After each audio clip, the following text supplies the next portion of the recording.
How do you capture a high-value target when the whole world is watching? You create a masterclass in deception.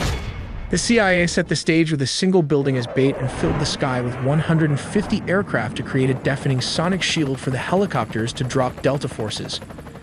F-35s lit up the perimeter, turning night into day. By the time the dust settled, the helicopters had already touched down and Maduro was gone.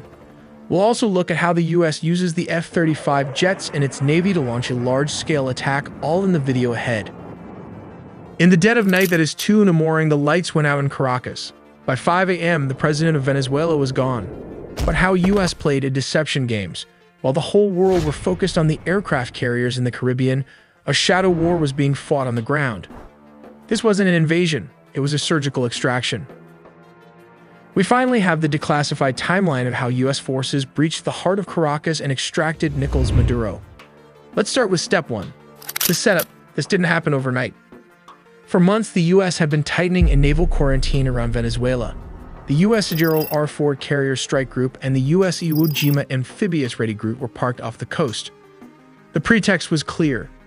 The US designated the Venezuelan government a narco-terrorist state, specifically targeting the drugs lords, but while the Navy squeezed the coast, intelligence assets were tracking one man.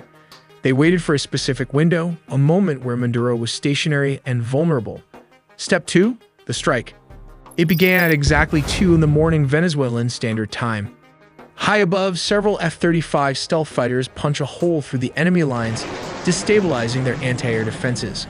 Like these Russian S-300 missiles located all over the strategic high-value target. With the skies cleared, the path opens for Delta Force helicopters to fly straight towards the mission. Here comes the deception as the helicopters flew. The jets started firing with more strikes as it hit Fort Tuna, the main military base and command center, and La Carlota Air Base, destabilizing Venezuelan air support. Reports from the ground described widespread explosions and a sudden communications blackout. The chaos wasn't the goal, it was the cover. But how did the raid happen? We have to look at step 3. Under the cover of darkness and chaos, the Tier 1 operators went to work. But what is the exact unit tasked with the mission? It is the Delta Force, one of the most elite secretive special forces units in the US military. Witnesses in Caracas reported low-flying aircraft skimming the rooftops, flying well below radar coverage. The team breached a secure compound believed to be a safe house within the massive Fort Tuna complex. Resistance from the Venezuelan Presidential Guard was swift but ultimately futile, as the helicopters lay cover fire. The operators moved with surgical speed, landing on multiple points. But how exactly the capture and extraction happened? For this, let's look at step 4. Specialized helicopters hovered over the objective to insert the assault team.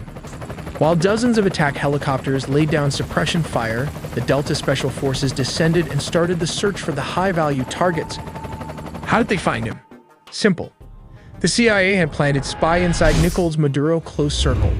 While back in the US, Delta Force built an exact replica of his safe house, rehearsing the raid until they could do it blindfolded. While operators breached the room so fast, his security could not even react to the situation as the sound of flash grenades disoriented the security guard. Using blowtorch, they caught him before he could even lock all the doors. Maduro's shock and awe froze him as Delta Force reached the compound. Nicolás Maduro and his wife, Celia Flores, were physically secured. This wasn't a negotiation. They were detained and immediately moved to the extraction point. These aircraft are capable of performing urban extractions from buildings and refueling in midair. Within minutes, they were airborne, leaving Venezuelan airspace and heading to a secure floating staging base in the Caribbean. This Operation Southern Spear has changed the geopolitical map of South America overnight. But wait, before after the extractions, there were reports of F-35 jets also leading the tip of the spear for the attack. We'll look how the United States used F-35 jets instead of F-16s for operations in Venezuela, because this is a well-organized and militarized Venezuela has positioned advanced Russian S-300 missile systems, Chinese radar networks, integrated Russian air defenses, and Shahed drones along its borders. This creates a highly lethal and challenging environment that older S-16s would struggle to survive. As stated, around 150 aircrafts and a massive 8 U.S. destroyers were stationed there. It also has 3 amphibious aircraft carrier and surveillance plane to turn it into a massive command and control juggernaut capable of overcoming a modern military's air defenses.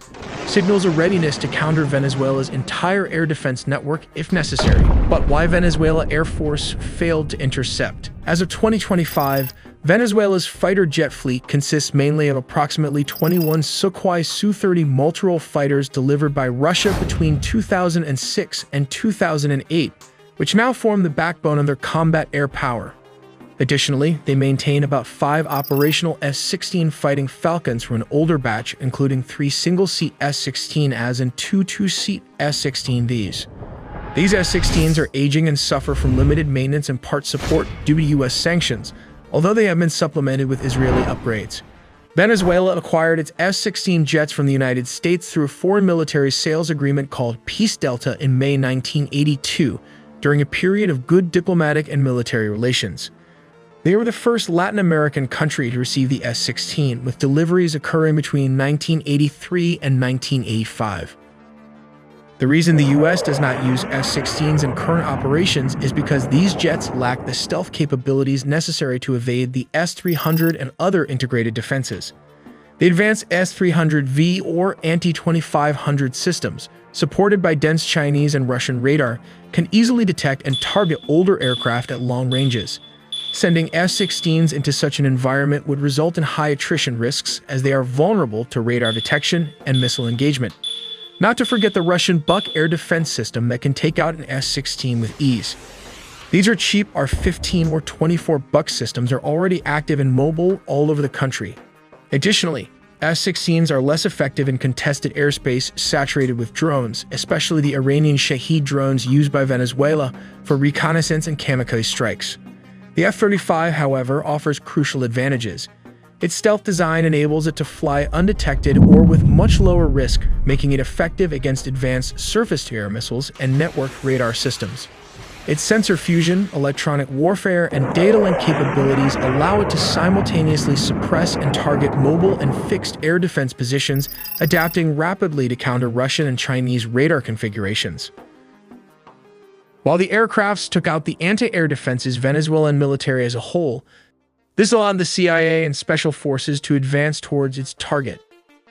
The overwhelming presence of advanced Russian, Chinese, Iranian, and indigenous air defense and drone systems on the Venezuelan border means that the stealth fighter jets, or the first wave of attack, provide both the survivability and strike capability required for such operations. But how do they rotate clockwise? Well, the distance from Puerto Rico to Venezuela is about 1,300 kilometers.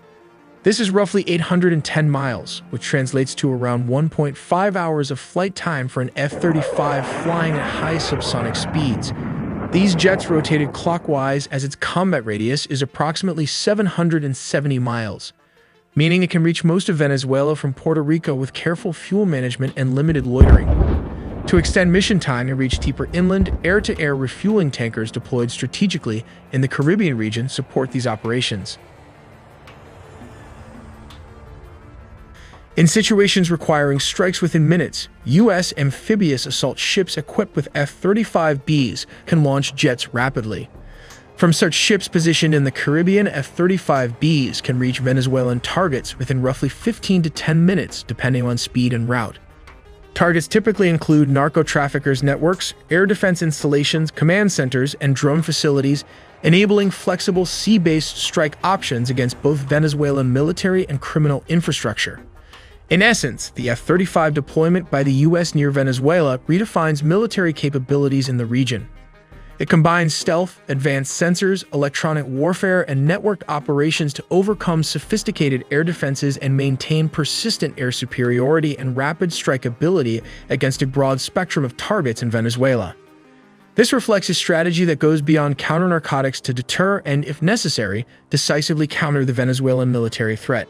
We also made a deep dive into the sea, air, and land components of the nuclear triad, so subscribe for more videos to not miss a beat.